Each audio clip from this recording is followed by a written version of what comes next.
certainly that movie, that truck movie, had the most views. So, yep, got to go with you on there with that one, Admiral Preet. What else we got going on? Kelly Patterson says his truck has been in the shop for 2 days getting a new water pump. Finally back out in the road again. That's a long 2-day wait, especially if you're not at home. If you're sitting in some motel waiting for the truck to be repaired. Something you wouldn't want to repeat too often. Fortunately, oh no, you weren't in Comfort, Texas. You'll be in Comfort, Texas. So where you were wasn't comfortable Texas, obviously. So that's no good. But yeah, you'll be glad to be on the road again. Hopefully we won't suffer the Northern Ontario internet issues that we had last week. I tell you, Kyle Morris is here. Kyle, welcome. Josiah is here from Sydney, Australia. Grilled Mortal is here. Tim Field is here. Lee Harvey is here. Patty McGill is here. Welcome. Welcome, everybody. Trucker Hershey, hello. Tim Field is here. Glad to see you all guys all piling in. Scott Kuhn is here. Excellent. Shannon's here. Hey, Shannon. Somebody asked me what I thought of the Kenworth model in Australia that I didn't even recognize the name of it. Trucker Hershey says no sound. Josh says no sound.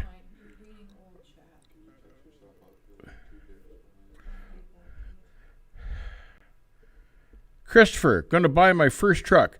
Advice has been golden. Thank you. Robert Moses, sound is fine here. Thank you, Robert. Patty McGill, hola. Roger Penske's here. Hey, Roger, I was looking at those clips you sent up of the chassis. Thank you. Appreciate that. I've never hauled chassis, so it was an education for me. I appreciate it. Thank you, sir. Sean Dangler's here. Marcus King is here. Rodney Stewart's here. Dave Payton's here from Bakersfield, a favorite town of mine at one time. JP is here. Well, let's get into it here. As you know, I was eyeing up the 2022 Cascadia last week because I had a chance to, and I got looking at that truck and got thinking, man, things have changed since I got into the industry 45 years ago. And so I thought, I should talk about why the trucks have changed that much. And back in the 60s, everything was cab overs, and cab overs were just the way they built trucks back then. And in the 70s, when they progressed away from cab overs to long hood conventionals, it wasn't because of fuel mileage. Everybody was doing just fine with the fuel and the price and the rates and everything like that.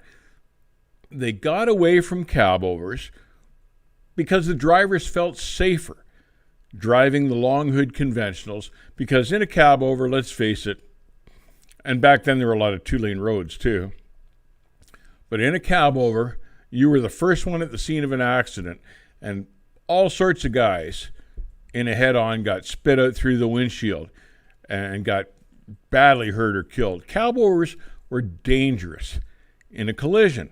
So the trucking industry, the trucks evolved into long hood conventionals. And part of that was because they relaxed the length laws. The length laws used to be like 55 feet truck and trailer combination in all sorts of states. And when they relaxed that, drivers started buying conventionals. And that was the preferred truck. And the longer the hood, the more power, the better the ride. There were all sorts of advantages to that. And drivers just preferred them. And back then again, still in the 70s and going into the 80s, fuel wasn't an issue. You simply built your fuel mileage rate into your rate, and fuel wasn't a big concern. It wasn't a big expense. It was a consideration, certainly, but it didn't control the design of the truck that you bought the way it does now. And I was looking at this Cascadia and thinking, how they've designed these trucks now to be so slippery and aerodynamic, because the fuel these days is right out of sight. It's right through the roof. And that's one of the reasons why these carriers have designed these low slippery trucks. And it's a shame, though, because as shippers took more and more control of the industry, and that was because there were getting to be more and more trucks so they could pick and choose, shippers started chopping the rate. So the trucking industry had to get more efficient. So now it's not the trucking company that dictates the rate to the shipper half the time. It's the shipper dictating the rate back to the trucking company, which is really backward. But that's kind of the way it is these days. And these carriers these days spec these slippery low drop nose trucks with the automatic transmissions because they need to compete in the marketplace. So they have to get 8 or 9 miles to the gallon with fuel mileage just to be able to compete so they can pay their drivers well and still make a profit. And that's completely backward from the way it used to be. The way it used to be was we bought the trucks that we liked, that were comfortable, that we could ride in all day and be comfortable, that held resale value, and whatever the fuel cost, we just passed it on to the shippers. And that has changed. And now these days, and I think it's a loss for the trucking industry, these days the trucking industry is dictated to as to what they'll make or not make, depending on the shipper. And it's just now starting to turn back the other way, because after the pandemic, now big shippers are having trouble finding trucks because so many of the guys, the drivers, have gotten out of the industry. They're staying at home. They've decided it's better at home than to be on the road and making a substandard living half the time. And a lot of them haven't entered back into the industry. And now that's why you see these big carriers all pumping raises out, because they're trying to attract drivers back. But half of what attracted the drivers in my generation were the trucks. And that's gone, So it's been an interesting cycle. I'd like to know, what you guys think about that, because I've seen this kind of evolution over the course of 45 years, and it's interesting to see how the power shift has changed in favor of the shipper, and all of a sudden, just lately now, it's starting to shift back to the truckers again, and I kind of like the look of that. Josh says he's one of the diehard fans of the Pete 389 and the Max CH 1613. Big hood trucks. Mad Dog Unleashed.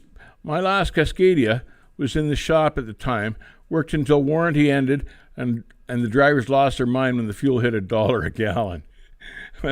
Tim Field says it's a shame the trucks are going to start looking the same as with the cars and the trucks. They used to be beautiful, and they were something to look at. Now they all look the same. And yeah, I kind of agree with that. There's no distinct styling anymore. They kind of all looks like, yeah, they've lost their character. They all look like kind of squeezed out jelly beans. And for guys like me, that took away from the whole experience of being a truck driver. Trucker Hershey says he averaged 8.7 miles per gallon last month. That's pretty damn respectable fuel mileage. And you can see the carrier's end of it. You can see that they've got to keep profitable. So they've got to absolutely have this fuel mileage today to stay profitable, because some of the shippers and the big mega carriers have squeezed the freight rate so low that it's hardly worth hauling in some aspects. But these mega carriers that make their profit by volume and profit like a cent a mile times 5,000 trucks, they're in a different league than the trucks that we all ran, where we couldn't have survived on a penny a mile because we didn't have 5,000 trucks, and you blew one tire, there was your profit. So it was a different time and a different way that you had to do things to stay profitable. And I kind of liked it the way it was before. Christopher says, everything looks like a Camry. The new Impala versus 96, what a shame. Yeah, that distinctive styling, that character has gone out of trucks. And, I can see the necessity of it. I think it's a shame that that's become a necessity. But that's the sad truth of it. And part of it is the fact that these mega carriers got into the game with 5,000 trucks and chopped the rate on everything. And all sorts of little guys couldn't compete, and they had to get out. And the mega carriers, that's how they got their foot in the door. And, it's almost impossible to stop them these days, but they sure damaged our industry as far as I'm concerned.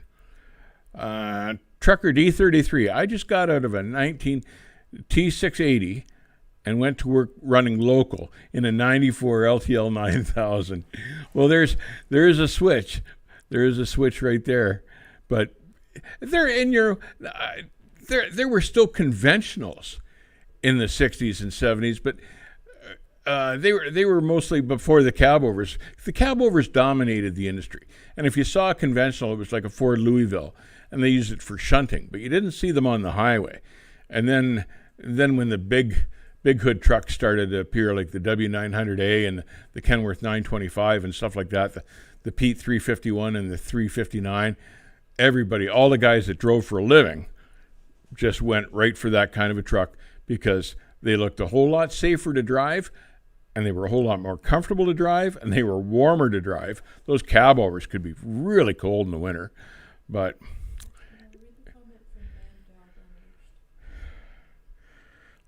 Kathy wants me to read something from Mad Dog, and there it is.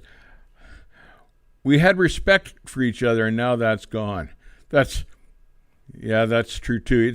It's there were a lot fewer of us back then too, and I think we had more respect for each other because we would actually meet each other in the truck stops and run into each other, and it was more of a camaraderie back then. Whereas now you get these mega carriers, and everybody's on ELDs, and you don't even have time to stop when you want to half the time. I think the ELDs have hurt the industry too for that reason, because now everybody's in a rush, and sometimes the rush, it's not safe to rush if the roads are bad, but the companies are using it as an efficiency tool, and you got to go, Kyle Morris says, I drove a 16 Cascadia for a while. I'm a big fan of the long hoods, but I miss that truck real bad at times. You know what? There's good things to be said about the drop nose trucks. But one thing I'll say is they sure are nicer to maneuver. I'll give you that. They're great in a tight space. But you know what? We didn't have that problem back then with the hoods because the trailers were only 40 feet long. And the bigger the trailers got, of course, the smaller the truck you needed to pull it to get it into some of these docks, because they don't change the docks, especially downtown anywhere. So you almost need a midget truck to haul these monstrous trailers around, and that's something else that's changed and I don't like. And everybody else thought, these 53 footers, they thought, oh great, we'll get more freight on them every time, make more money. Never went that way. I could get more freight on my 42-foot reefer back in 1984 for money than I could get finally on my 53 spread axle at the end of the day. That was the last trailer that I had. Because the freight got cheaper, because everybody just cut the rates on everything just to get the freight. That's how they get the freight now. They just chop the rate. I haven't seen. Oh no, I have seen the new Pete 579. It's, I'm in and out on that. It's okay. It's not wouldn't be my first choice, but it would depend on the kind of work I was doing. I kind of prefer the 680 myself, the Kenworth, but yeah, I've seen pictures of the new 579.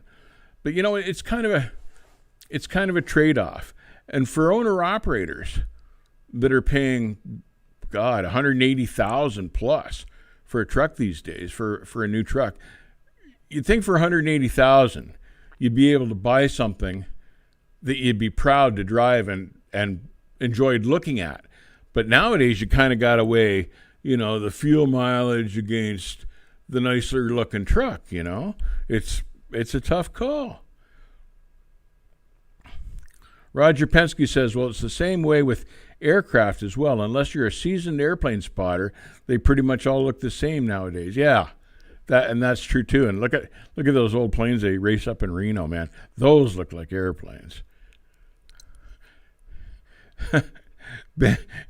Bandit Boy 95 says, if you want the ugliest truck on the road, buy a Cybertruck. Yeah, they're not getting any prettier either. That's one thing I like about the Nikola. At least it's kind of stylish, but man, those new Teslas aren't anything to look at. But I'm sure that's the way it's going to go. Fred Besmer says, my last 30-day average is 8.3 miles per gallon U.S. I guess my Tupperware 579 Pete is here to stay. Yeah, Fred, I don't think we're going to be getting back to the 900 days anytime soon. I think you're looking at the way it's going to be from now on, but I like your use of the word Tupperware. Oh God. Trucker Hershey says the chip production is affecting truck and car production, and that's still going on. All sorts of companies are way behind on their orders, and I think these chips come out of China. But yeah, that's still a real big holdup with production. Bandit Boy 95, what's your opinion of Sterling? Now, if you're talking the Ford Sterlings from how long ago was that? 20 years ago? Geez, I'd have to think about that. I think they were a reliable enough truck, but you had to be careful where you went if you needed parts. I think they suffered a little bit of the same thing as the Mack. They were hard to get parts of if you were, out in Nevada, for instance, or something like that. But not a bad looking truck. There's still guys around here using Sterlings for dump trucks, for instance, and they're good, sturdy trucks.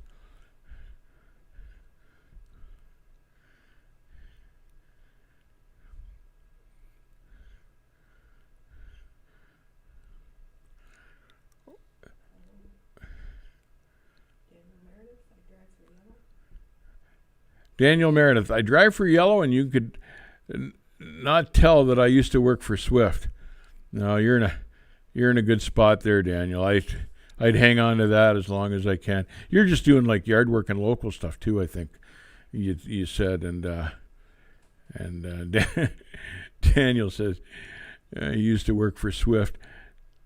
Frank says Tesla is uglier than a Volvo. Yeah. I think Tesla is going to win the new Ugly Award. I don't think there's any question of that. Tim Field says, hopefully the development of synthetic fuel pulls us out of the hole of high-priced fuel so we can get back to good-looking trucks and cars. That's another thing, this damn fuel that they've got us burning now. This low-sulfur fuel, my old girl had a lot of trouble with that stuff. I was, depending on what state, I was swapping fuel filters in my old Pete sometimes a couple times a month. Like Minnesota was bad, I remember. Anytime I fueled in Minnesota, I had issues. And where else? Florida, their fuel was kind of crappy. Where else New Mexico.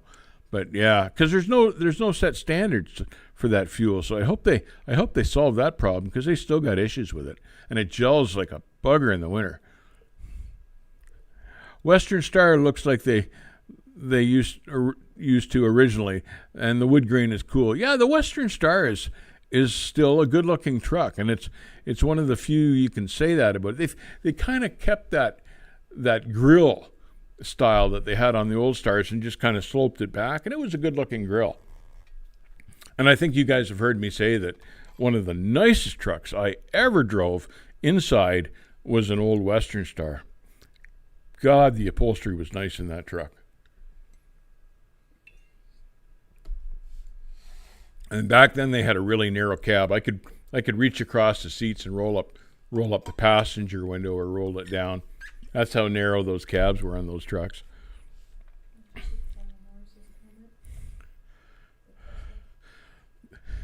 The Tesla could beat my ex in an ugly The Tesla could beat my ex in an ugly contest. Kyle, I hope your ex isn't listening. That's funny. You're going to get in trouble for that if she finds that out. Marcus King says, my cab over is a man. You don't. Are you in Great Britain or Europe Marcus. You don't really see those much over here. They're cool trucks, so because they're cab overs. I still like the old cab overs. I think the sharpest truck I ever saw was the Max Superliner. That's from Trucker D33. So Josh will be a fan of yours, but yeah, they had a real hood on those things. Yeah, they were nice. They were nice. If we didn't have dumbass Biden, we wouldn't have to worry about a lot of this stuff. Bandit Boys 95. Yep. Politics has ruined a whole lot of stuff. Nasty stuff in Michigan at times, too. Oh, they're talking about the fuel. Yeah. Yeah, it's still a hit and miss. There's no set standard on that low sulfur diesel, and it's a problem.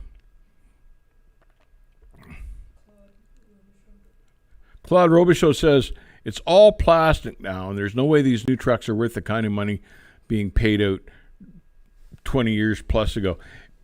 I have to say, I even noticed that in the new Peterbilts, like the closets and the drawers and stuff like that. It's all plastic, and the new, I should check with Fred, but the last one I was in, the Drop Nose Pete's, actually had like Tupperware drawers in the closet. I don't know if they're still like that, but man, I looked at the drawers and went, you got to be kidding me.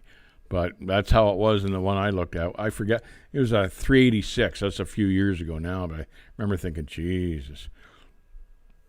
But yeah, and, I'm sure that a lot of it is about weight, so they use a lot of plastic when they can, and I'm sure the plastic is cheaper to manufacture and stick in a truck than wood or metal that we used to get, but there's, the quality suffers sometimes.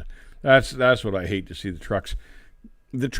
lot of the trucks have become throwaway trucks. Like you'd never think about keeping some of these new trucks for years and years and years and keep fixing them up and take them down to truck shows. Yeah, because they don't even survive half the time. There's nothing left of them. But it's hard to imagine, someone hanging on to a Cascadia for the next 30 years and then taking it to a truck show in Pennsylvania. It's just not there. Tawny Johnson says nothing looks better than a Peter Carr 379 300-inch wheelbase with a 3406. Just saying.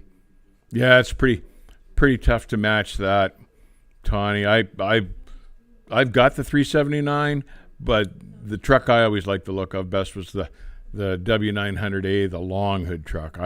I thought those were sharp. You needed a football field to turn them around, but I sure like the look of those. The best I've seen any mega carrier is about 50 to 55 cents a mile with boatloads of experience. Huh. Yeah, and that's still not great. There's the good carriers are out there above 5 cents a mile above that or more. So yeah, you don't have to. I don't see any advantage to the mega carriers at all these days, unless you live right in Phoenix and you can walk to Swift from your house or something, and do local work for them by the hour. But the Dodge Bighorn was a good-looking truck. Jeff W. And you still see one of those occasionally at a truck show or something. And those things were all hood. They were cool-looking trucks. You don't see that many with bunks on the back. You see them now and again, but man, those things had a hood. So Daniel Meredith, SWIFT stands for should wish I finished training. Sure wish I finished training. Yeah, I sure wish I'd finished training. I fell off a cab over and rolled into traffic. Close I came to death in 4.5 million miles. I fell off a cab over, rolled into traffic, and came close to wow. That'd be scary. That was his closest call ever.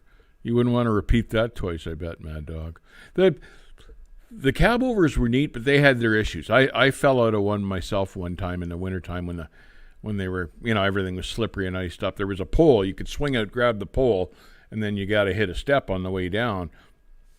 The step was slippery. It was icy, and I ended up hanging by one arm on the pole. It wasn't very good. I've known guys that have hurt themselves seriously falling out of cab overs. That was a problem.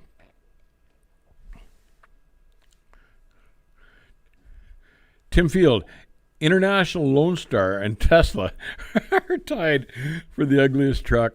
You don't see those Lone Stars very much. They were kind of the truck that International brought out to save International because they were in financial trouble, and they brought out the Lone Star with the big hood, thinking that it was going to save the company, and it kind of looked like one of the Batmobile styles on the front grille, but you don't really see a whole lot of them, and I don't think they ended up doing International any favor in their sales. I don't think they sold a whole lot of them.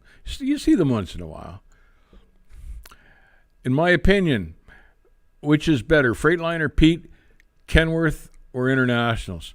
Well, both Kenworth and Pete are built by PACCAR, and either one of those two is my favorite truck. I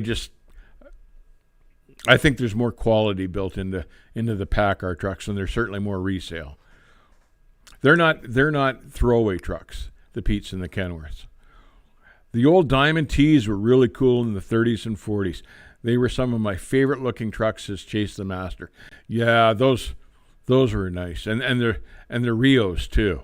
Those look like work trucks, boy. Fleet Nav, Smart Trucking, doing well here. We just had a long live stream on asset trackers recently with Phil Connect, putting out all new Geotab tutorial videos soon. Cool, very very good. Good to hear from you down there. Hope things are going well. Roger Penske. Swift is only about 2 miles away from the Korean Mafia as the Roadrunner flies. You know what? I was watching something the other day. Oh, it was your video that you talked about the Korean Mafia. It was your stuff, Roger. I got a kick out of that. I never heard that expression before. Cassier says he likes the Lone Star. It was a matter of taste because they did have a cool-looking girl like a Batmobile. So, and here's another one. Chase the Master says he loved the Lone Stars as well. And Kyle Morris even. So, some Lone Star fans out there. It's kind of sad what's happened to International because they were a really good truck at one time. But I think being bought out by Volkswagen, I think that's going to save them. They've been in financial trouble for years.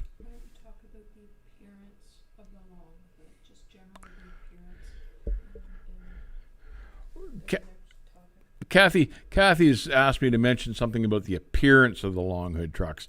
And I have to say, when I stand back and look at a side view or even a front view of the long hood trucks, it just looks like a truck should look, in my opinion. Not that some of the big cab overs didn't have that, but it's kind of intimidating. It's kind of cool. When you're driving a long hood truck, you kind of look out over the hood, and it seems to suck up the miles better because you're not so close to the pavement. The pavement's out there ahead of you somewhere, and it just kind of makes you relax more, sit back, enjoy the drive, enjoy the ride.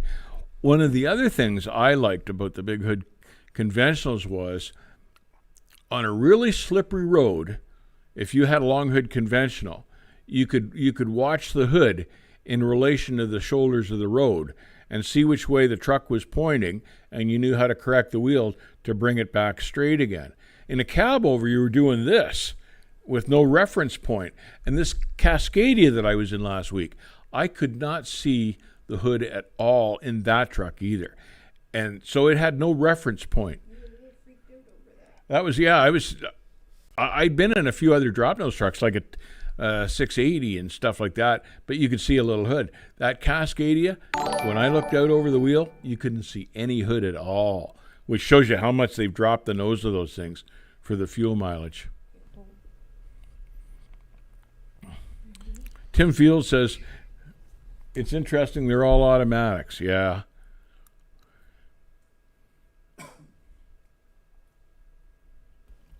Bradley Weber, thank you very much for the $50 donation, my friend. Really appreciate the huge amount of generosity coming in there.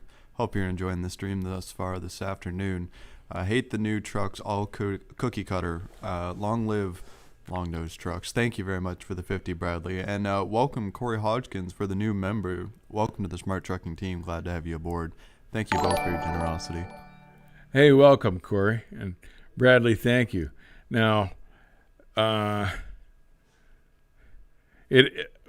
about the automatics, the new trucks are all automatics. And briefly, to touch on that, they've done that for a few reasons. But one of the reasons that I didn't realize is that they get better fuel mileage than the old style gear shifts, especially I imagine if they've got a newer driver that has trouble with the shifting. But again, it's all about fuel mileage, and the automatics are getting better fuel mileage. Yes. So, and it just felt like more of a truck to drive. And certainly, you hated to be involved in an accident, but there was a huge crumple zone out front that would absorb almost anything. So by the time it got through the rad and the grill and the engine, virtually never was the driver hurt, unless he rolled the truck over, of course.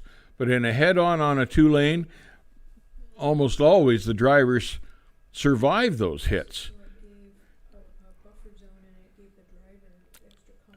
So the hood provided a buffer zone in an accident, and that gave drivers a little extra confidence when they drove the things, and that's kind of why they preferred them. Why they also wanted to switch from the cab overs when the big hoods came out.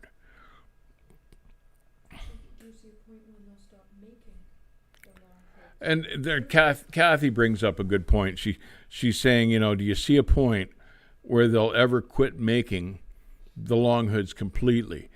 And the industry has been talking about that for years. They've been, saying, oh well, they're obsolete. We're gonna discontinue them.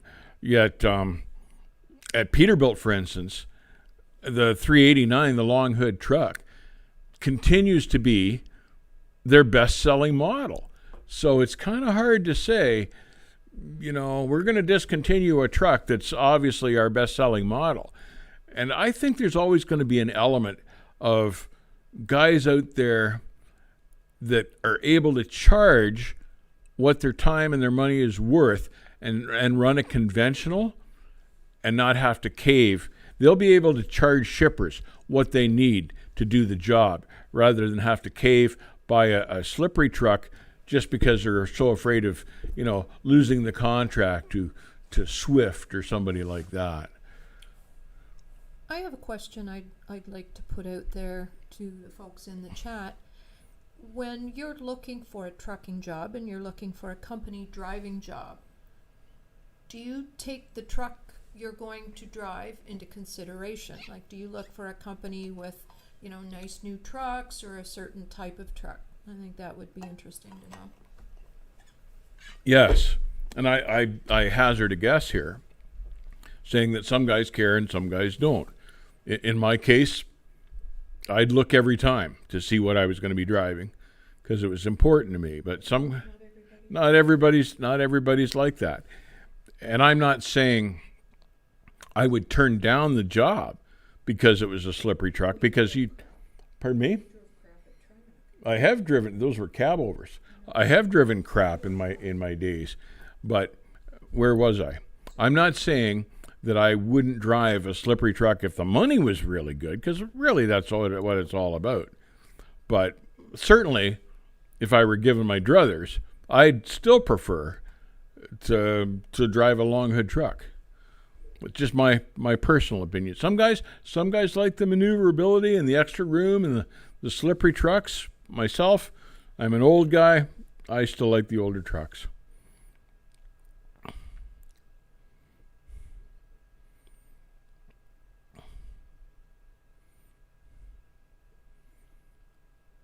American Kenworth, says Derek. That's what he'd go for. So what happens to all these long hood trucks that they're rebuilding engines and remodeling when those are gone? Because they're not going to last forever, are they? Well, they're I think there are always going to be long hood trucks around because the old guys like me will save them and rebuild them and just keep them to have them, even when they retire and don't work them anymore. a lot of guys will still have them. And a lot of guys that are heavy into this show circuit stuff will keep them just simply to enter in the shows. And you see that more and more these days. When you go to Matt's or something when they come back, you see an awful lot of big long hood trucks that don't even work for a living. They're just owned by guys that show them and then park them and take them to the next show again. They're not, the big truck shows used to be working trucks. And they're moving away from that. They like to show the long hood trucks, but the long hood trucks in a lot of cases don't work for a living anymore. So I think that's interesting. There's an emotional attachment to the long hood trucks. Corey Hodgkin says, I've been driving a Pete 579 with a 10-speed. I like that. My company has manuals, but I don't like that so much as the feel of a good old sitting back in the fishbowl. Yeah, there's something about that fishbowl look and feel, isn't there? Kathy says, my company says Peterbilt will not give them an extended warranty on the manual truck anymore.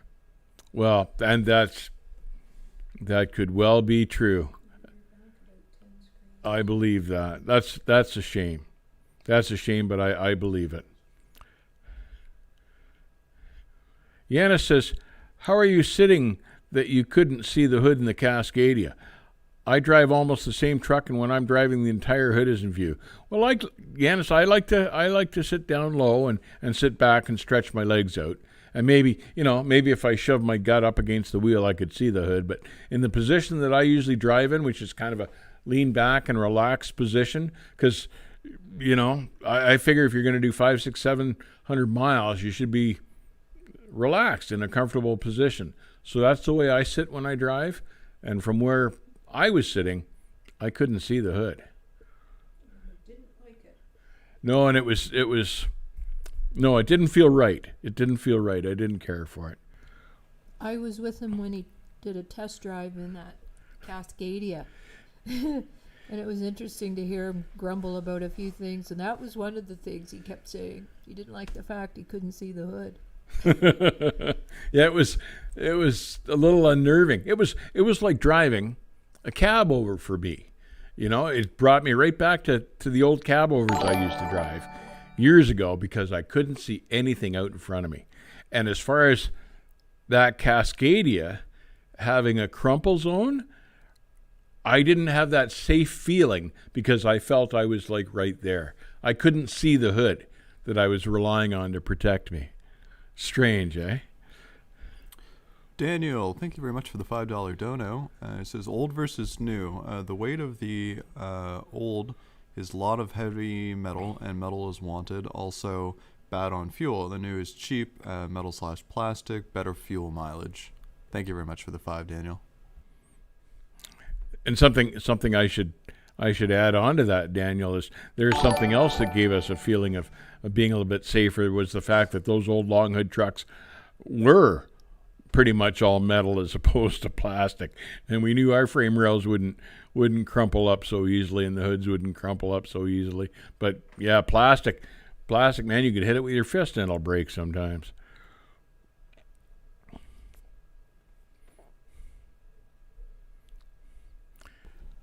Tim Field says, I can't believe that when I have kids taking them to shows and telling them what the trucks used to look like, possibly even telling them that people used to drive them also. Yes. Corey, thank you very much for the $5 dono, my friend. I took the truck into account. I don't really like the curb sniffers, but they keep the trucks in excellent shape. Also, the drivers get so much respect. Thank you very much for the 5, Corey. I appreciate that. Appreciate it, Corey. William says, out of pure curiosity, what trucks would you recommend for new upcoming owner-operators? Would they be better off with a new truck or an old truck? That's a really tough question, William. I think a lot of it would depend on the type of work you wanted to do and how mechanically inclined you were. Because you certainly wanted to be mechanically inclined if you were going to buy an older truck. The newer trucks, they're under warranty, which is a nice thing. There's pros and cons to both. And, depending on the type of work. that you're doing as well too. That's a tough call. I'd look at the job. I'd look at whether I thought I was going to be with that job for 20 years or maybe 3 or 4 years. There are a lot of things to take into consideration there. A lot of things. But you're spending a lot of money there too. So after all consideration, buy the one that you like, that you think is going to best suit your needs. Alpha Driver, if you know your truck, you don't need to see the hood. And he's right. That's true, and that's how we managed in the old cab overs. It was just an unsettling feeling, but yes, that's true.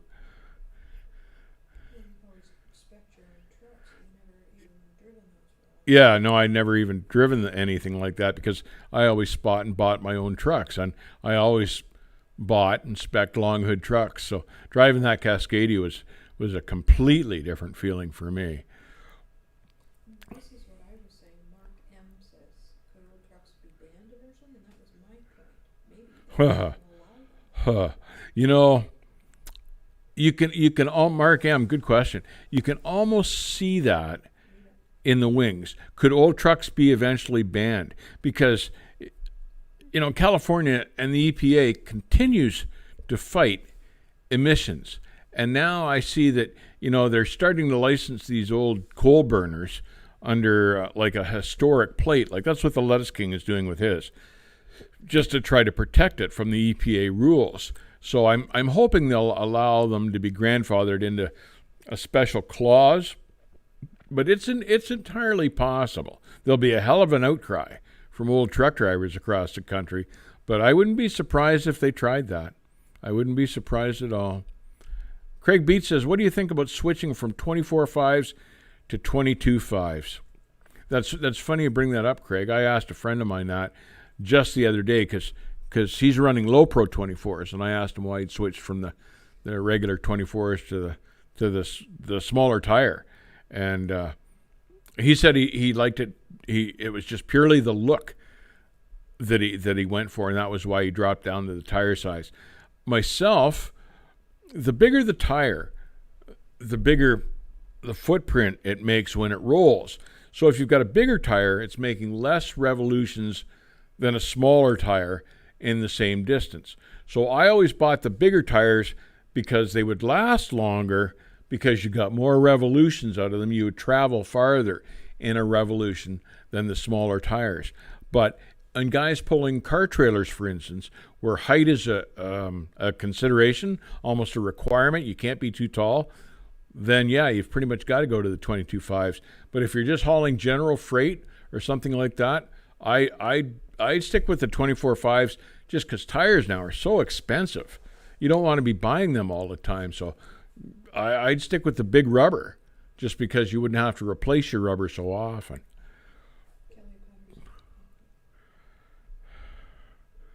The long hoods, Kelly Patterson here, the long hoods will definitely stay popular, especially with the type of trucking where fuel economy is not a consideration, like heavy haul, for example. And that's a really good example of trucks that will stay conventionals because, yeah, that's definitely a niche. He's right. Heavy haul guys, you'll never see them go to those little plastic trucks. Yeah, good point, Kelly. Good point. And they might not even be able to squeeze in the size of motor that the heavy haul guys. I don't know how big a motor you can squeeze into a Cascadia, but I know in a long hood like a 389 you can squeeze whatever you want in there. Bonanza says boycott California. I have. I loved hauling there, but that was why I quit. I wasn't buying a different truck just so I could go to California. Alpha Driver says California always has to be special. They're continuously shooting themselves in the foot. I love California, but here this past year, the freight rates out of California have just gone through the roof, like for produce, because the old guys like me just won't come anymore because we can't get in there with our long hood trucks. And they've lost thousands of small-time independent guys like me that handled a large bulk of the produce. out of California because we just won't go there anymore. And then now they're wondering why they have to pay $10,000 a load for a truck to pick up there because nobody will come. Nobody's going to California anymore except for the great big mega carriers. And if you haul produce, you're pretty hesitant to put a mega carrier on a load of produce and just watch it go bad. So, because those guys don't take care of the loads, and they need babysitting. Produce loads need babysitting. You can't stick just any clown on one of those. So California is suffering from that. The produce growers have seen the mistake that has been and has cost them.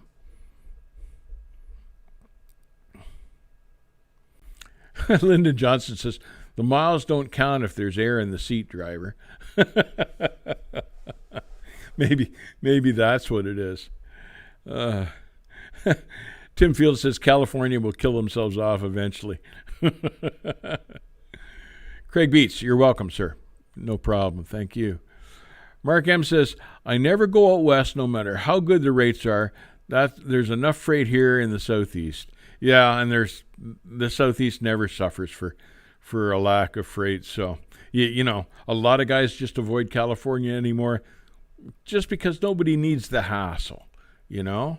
It's not the mecca it used to be for trucking. Excuse me. Alpha Driver, what's the best driver seat for truckers? My back is killing me after only 6 years of driving.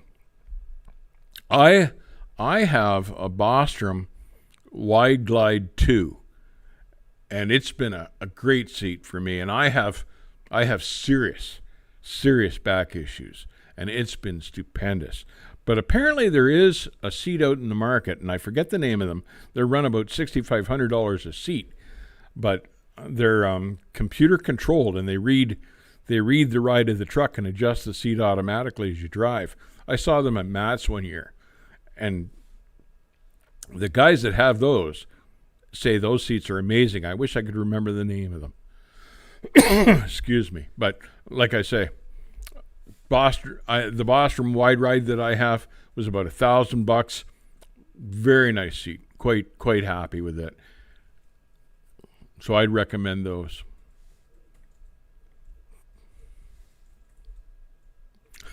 John M says, Big Rubber makes going through Chesapeake Bay Bridge interesting. Yeah, you kind of duck your head and hope you're going to make it all right. Something else I should say about the big high tires, the 24.5s, is because there's more sidewall, you get a little softer, cushier ride out of the big tires because they absorb some of the shock of the rough road, whereas the 22.5 has less sidewall, so less give between the tread and the rim. So the big tires they ride better too. They also lift up the truck higher, get a little more air underneath the truck, helps keep the truck and the trailer, the tranny rather, run cooler. There's another advantage of the high rubber, especially if you're in Phoenix in the summertime. That extra couple inches of lift puts more air underneath the truck, keeps everything cooler, the tranny, the diffs, the motor, everything. And I like that about them too.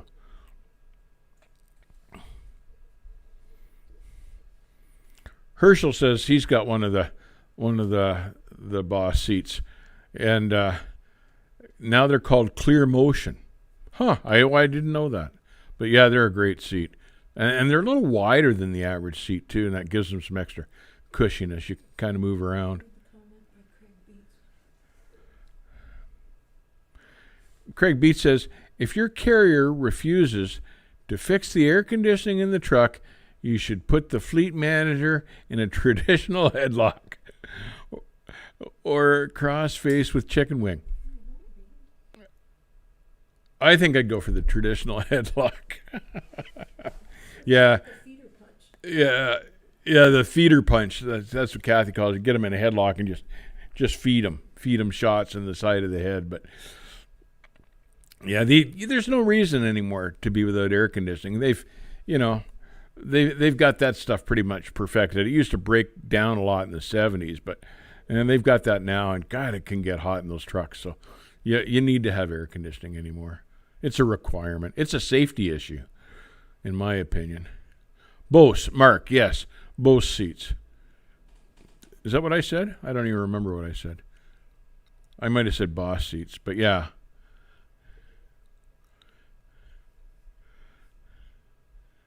Alpha Driver says he needs one ASAP. Where can you buy them? I bought mine at the Chrome Shop Mafia in Joplin, Missouri, and they've always got a stock of them there. So check that out. And I think they're a far superior seat to National or Sears, which is too bad because I switched from National. They were a good seat. The both seats are better.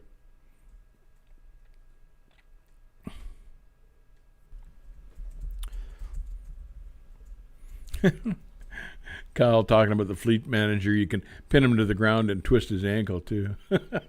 Just stand on the calf on the back of his leg, just grab his foot and twist. Corey, thank you very much for the $20 donation, my friend. Sitting in the Vance Lombardi rest area. Vince Lombardi, sorry. Gonna head into the bunk. Just wanted to give you guys a shout out. I made a lot of good decisions and learned a lot because of your wisdom. Show everyone your videos. Thank you very much for the donation, Corey. I really appreciate that and your kind words. Thank you for sharing our videos. Yeah, Corey, that's a nice thing to say too. I appreciate it. Really do. Have a good nap. Have a good nap.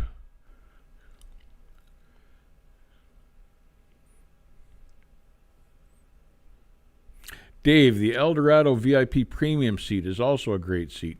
That's what I had on the KW I drove for my company. They're made in Canada. I forgot about those Eldorado seats. I've seen them. I've never tried one, but that's interesting to hear too. So thanks, Albert. Appreciate that. Daniel, thank you very much for another $5. My favorite state to drive through is Montana. Gorgeous area. A lot of Midwest states. I don't like New York or New Jersey. Not a fan of this city. Thank you very much for the $5, Daniel. Daniel, I'm with you. I think, well, I really liked Montana. I really liked Wyoming, for instance. Any place where you could just get out, stretch your legs, and not have to worry about traffic. Just sit back and enjoy the ride. But yeah, I liked Montana. I was through Montana or Wyoming as well. I ran a lot of miles in Wyoming on I-80. I think that might be my favorite state. But yeah, Montana, it's virtually the same thing. Beautiful country.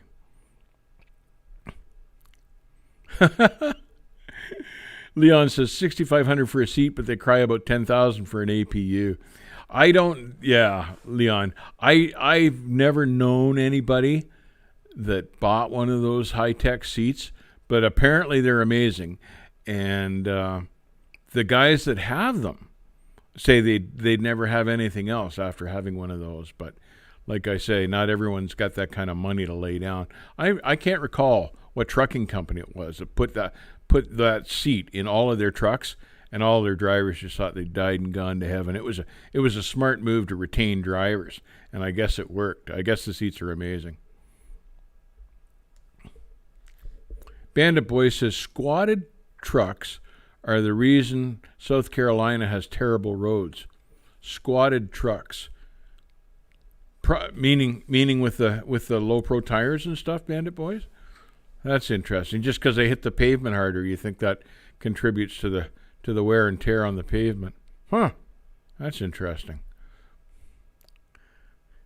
The Z-Bar is way better than an X-Bar for lower supports. That's Bonanza Transport again. Interesting stuff.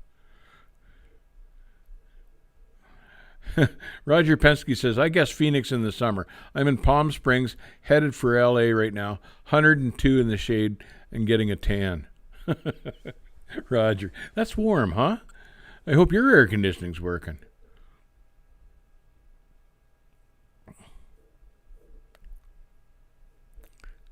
The cab overs back, there's something else too. The cab overs, they had heating and cooling issues, partly because the motor was sitting right beside you too, but the air conditioning in those old cab overs really didn't work very well. And you had the engine sitting right beside you in the truck, and oh God, it could get hot in those cab overs. But cold in the winter, even with the engine sitting beside you. The heat and the air conditioning in the cab overs was not very good.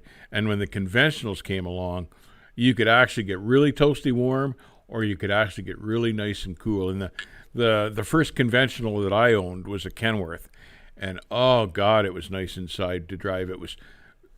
You could just run the heater on low in the wintertime, and that thing never got cold. The insulation in the conventionals and all of that, and the heaters and stuff, were way better than in the cab overs of earlier years. Read the Jay Boltzer 1989 comment, then I'm going to say something. A squatted truck is a stupid trend where one lifts the front of their pickup truck but leaves the back lowered. That reminds me of the truck that lowers. Oh, yeah, like the lowrider guys out in the West Coast. I wonder why anybody would do that. Just for style. Lifts the front of the pickup but leaves the back down. I think that would look goofy as hell. I wonder why guys are doing that.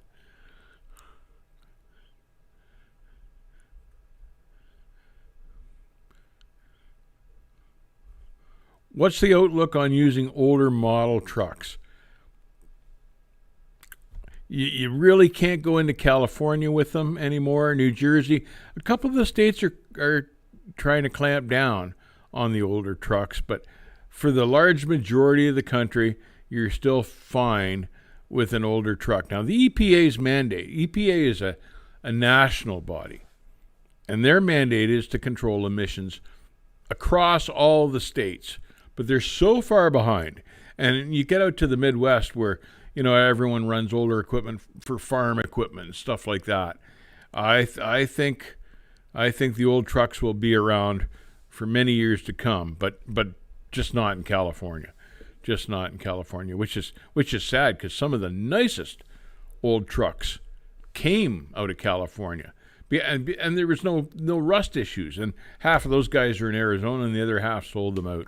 So we've got California. The Lettuce King buys his truck cabs in California just because there's no rust on them and he can restore them. Adam, thank you very much for the $2. Hope you're enjoying the stream thus far this afternoon. Hello, Dave, and everyone listening. I'm from Aztec, New Mexico, up here in Greeley, Colorado, hauling frac sand. I can't place where Aztec is, but I sure have been in Greeley. So hey, Martin, thanks for joining us. Appreciate it. Lyndon Johnson, 170,000 miles on my Cascadia with the harsh fabric stock seat, and either my butt is tougher on the seat or it's finally breaking in. I'm used to it being hurting me after a 10-hour day. That's no good. Hot rods with the back end jacked up look better because you can see better. I don't think squatted trucks are even legal, not in Missouri anyhow. That's interesting, Kyle. I had back in the early 70s, like back in 1970, I had a car with the back end jacked up. That was all the style, so you could squeeze the great big tires under. And I had N50 15 Pro Tracks on the back of my car. Man, it was just rubber wall to wall at the back end, but it sure looked cool. I still think those cars look cool. Riley says, good afternoon from Iowa, another beautiful state. Hey, Riley, how are you doing? Glad you could join us. What's Purple Yeti says, what's your opinion on the W990? I haven't driven one. I'm not a big fan of how they look. They look like a big international conventional Transtar to me. I'm not thrilled with them. I can't understand why when Kenworth had the 900, they brought out the 990, unless their thinking is to phase out the 900 and the 990 gets a little better fuel mileage or something, but still has a hood. But I know the hoods on the 990 are easier to fix and replace pieces on as compared to the W9. I know Kenworth had that in mind. Like you can swap out a fender on a 990, but you can't do it on a 900. But not a big fan. You won't see me running out and buying one of those. Okay. What do I think? Alpha Driver says, what do I think about the driverless trucks? I think you won't see them in our generation, I think. And even the driverless truck companies. We had one CEO here last week or the week before admit that they're going to need safety drivers or like human co-drivers for the foreseeable future, because the technology is just not getting to where it needs to be fast enough. So I don't think we'll have driverless trucks in any great volume. I know they run a little bit in Arizona and California back to back where there's no bad weather and there's, safe flat roads and not a whole lot of traffic, but I don't see any practical use for them. I don't see truck drivers losing jobs to self-driving trucks in the near future at all. Where's Roger? I got a gel seat for my Cascadia at Walmart, $10. I was talking about the gel seats for the bikes the other day. Huh. Yeah, I've never had one. Want to try one? They're supposed to be really good. Kathy and I want to try them on our bikes.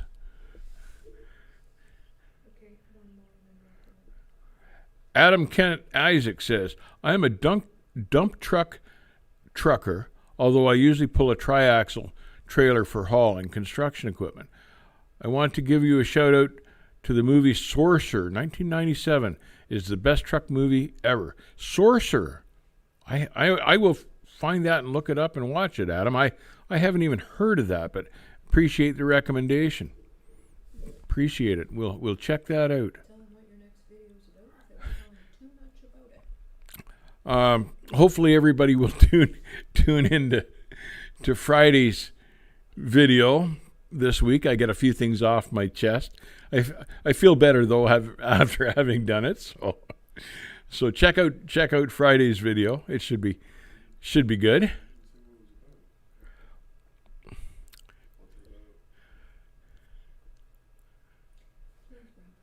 Joe, pardon me. Anyway, I guess we better wrap it up for today. I appreciate you all joining us.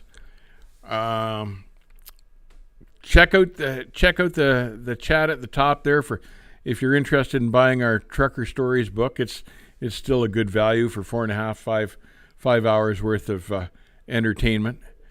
And I want you guys to all stay safe. Keep the rubber side down. Thank you all for joining us today. See you next week. We'll see you on the back haul. Take care. Good night, everybody.